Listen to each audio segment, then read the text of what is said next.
আমাদের কারো সঙ্গে বন্ধুত্ব এর মানে এই নয় আমরা ইমানের বিনিময়ে আপোষ করে ফেলবো।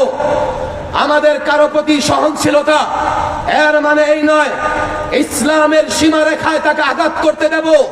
আমরা কোন দলকে পছন্দ করি এর মানে এই নয় কোরআন সুন্নাহর বিধিবিধানে তাকে হাত দিতে দেব।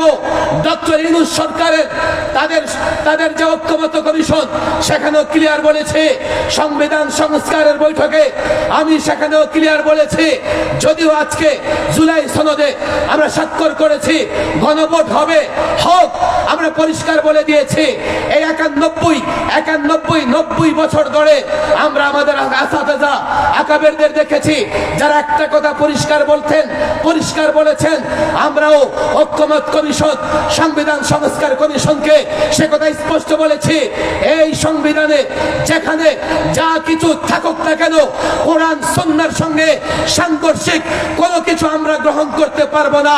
ইউনূস সরকারকে বলেছি ভবিষ্যতে যারা আসবে তাদেরও বলে দিচ্ছি সংবিধান বানাও, সংস্কার করো, ঐক্যমত হও, কোথায় কি আছে 9, 6, 19, 20 করো, তবে আল্লাহর কসম এই সংবিধান এই ঐক্যমত কমিশন এই সনদে কোথাও যদি কোরআন সুন্নাহ বিরোধী কিছু থাকে মানব না, মেনে নেওয়া হবে না।